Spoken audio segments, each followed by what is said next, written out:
The Bible Study Podcast, episode 764. Today, the Bible Study Podcast continues the study of the book of Micah with chapter 5.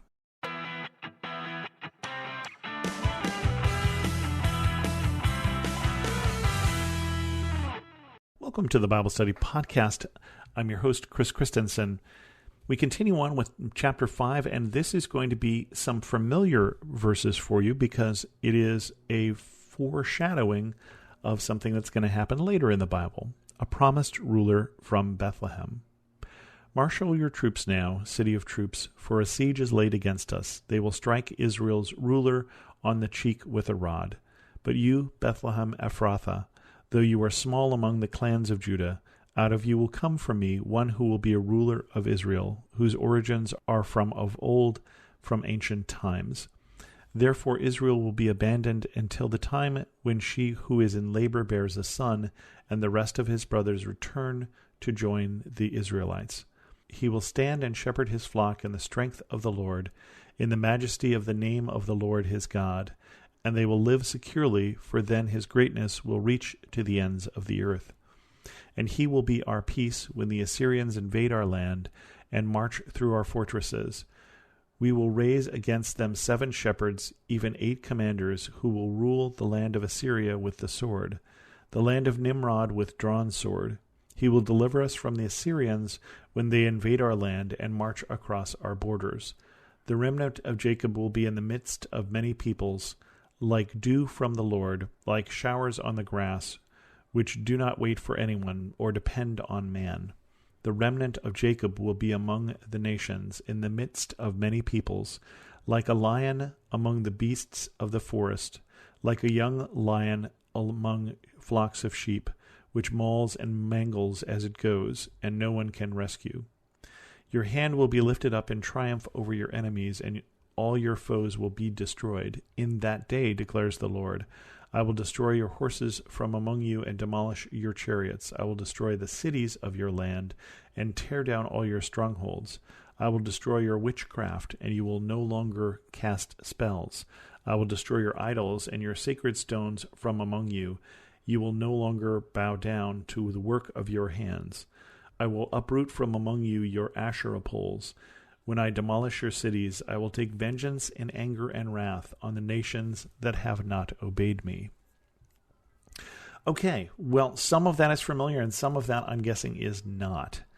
And some of that is clear, and some of that, I think, is not. And that, I think, tends to be what happens is that when prophets prophesy, there's sort of 2 modes of prophesying. One is prophets looking at what they are seeing and saying what God is telling them. And 2 is this chance to look forward in time for a vision for the future. And when we start talking about the future, then the prophecy tends to get a little less clear. Now, some things in Micah have been clear that are future-based, like you will go off to Babylon, right? This happens. Micah is prophesying this before the Babylonian captivity, saying you will go off to Babylon. That is clear. Some things in this chapter, less so. But let's see what we can do. So, there are troops gathering. A siege is laid against us. And I think we're talking about now and the near future at this time. But then we get this Bethlehem Ephrathah. You are small among the clans of Judah. Out of you will come one who will be ruler over Israel, whose origins are from of old, from ancient times. Now, who could this be other than Jesus? The fact that someone is going to be born in Bethlehem happens all the time. There are many children who were born in Bethlehem, today even, and in that day, but whose origins are from of old, from ancient times. How do you have the origins of a baby be from ancient times? Well, one way is if that is God incarnate. And so certainly when we look back at these verses, we go, oh, he's talking about Jesus. When they look at them, I don't know what they would have been thinking. I suspect they would have thought that this meant a king like the king of David or from the line of David, because Bethlehem is of the city of David. And that's certainly how I think it would have been interpreted by the people it was spoken to, by the people that this prophecy went to. And I think some things just don't get as clear until you look backwards. And then Israel is going to be abandoned. She who is in labor will have a son. And then there's other stuff going on. And let's see if we can make sense of it. He will stand and shepherd his flock in the strength of the Lord, in the majesty of the name of the Lord his God. Okay. That sounds like a good, strong ruler. And they will live securely, for his greatness will reach the ends of the earth. Now, from the time of Micah until now, there hasn't been a political leader that I can think of who has come out of Bethlehem and led in the fashion of David, in the fashion of a king, in the fashion of a political leader whose greatness has reached to the ends of the earth. Now, there is one person who has come out of Bethlehem whose greatness has reached to the ends of the earth, who has not yet come as the conquering king. And this is where things can get confusing, is when we look at the prophecies from the Old Testament, most of Christianity looks at these as two comings, the coming of Jesus that we saw and the coming of Jesus yet to come. The coming of Jesus as the suffering servant and the coming of Jesus as the conquering king. And so when we see someone we think is Jesus in the Old Testament prophecies and he is coming as a conquering king, we are looking forward. When we see someone who is coming and he is the suffering servant, we are looking backward. And I even had to wonder about they will strike the Israel's ruler on the cheek with a rod when Jesus is struck when he's talking to the Sanhedrin. Is that who we're talking about? I don't know. But basically, this king that we're talking about who's coming out of Bethlehem, and it doesn't say king, this ruler, this leader, will be our peace when Assyria invades. Now, Assyria did invade the people of Bethlehem. Assyria did invade the people of the northern kingdom and took them away, and there was no one who protected them. And so I think when we're talking about this, we must be looking forward, because that didn't happen then. So I think we're talking about something that's going to happen in the future.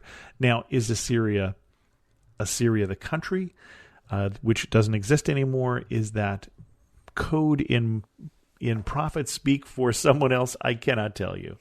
But basically that God will raise this leader up, and this leader will protect the people of God. And then it says, the remnant of Jacob will be in the midst of many peoples, like dew from the Lord, like showers on the grass, which did not wait for anyone to depend on man. They will be scattered, is what it's saying. That basically the remnant of Jacob, the people of Israel, the Jewish people, will be spread through many peoples. They'll be all around the world. That is true. They will be among the nations in the midst of many people. And then it says they'll be like a lion among the beasts of the forest, like a young lion which mauls and mangles, their hand lifted up in triumph over the enemies. That has not tended to be the case. And so as Micah is talking about here, that they will have power even though they're scattered among peoples, again, I think we are probably looking forward. And we're either looking forward to the people of God in general, which may not just be the people of, which may not just be the physical descendants of Jacob. It could be the spiritual descendants of Jacob. I don't know. Or we're talking about a future role of the Jewish people. But in that day, and in that day is always one of those key phrases that tends to say we are looking forward. And in that day I will destroy your horses and your chariots and the cities and your strongholds, your witchcraft and your idols, and you won't bow down to idols anymore. So we still have, in that day, we're looking at a people who are being unfaithful. Not because they have horses and chariots, but because they have witchcraft and idols. Because they're worshiping the work of their hands, and they still have the Asherah poles. And the Asherah poles are these poles that were used to worship the female Babylonian or Canaanite god Asherah, and again involved in somewhat child sacrifice, so definitely a bad thing. And God will demolish their cities and take vengeance and anger and wrath on the nations that have not obeyed me. Past, future, Maybe a little of both. I don't know. But the one thing when we look at these prophecies is we have to figure out, well, what can we learn from these today? And again, as we talked about last week, we can learn that God has a plan. We can learn that God's plan is far-reaching and far-seeing. And we can learn that there is someone who is very important to his plan who's going to come out of Bethlehem, whose origins are from ancient times. And we would say that is Jesus, the King of Kings, the Lord of Lords, the Son of God. And with that, we're going to end this episode of the Bible Study Podcast. If you have any questions, send an email to host@thebiblestudypodcast.com, or better yet, leave a comment on this episode at thebiblestudypodcast.com. And thanks so much for listening.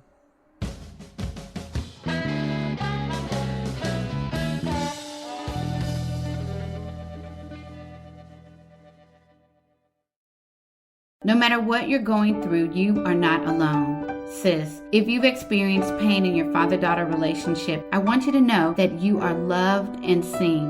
I'm Kia Stevens, host of the Hope for Women with Father Wounds podcast, and I created my show to help you exchange your father wounds for the love of God the Father. Join me for encouragement, wisdom, and scripture. Just search Hope for Women with Father Wounds on lifeaudio.com or wherever you get your podcasts.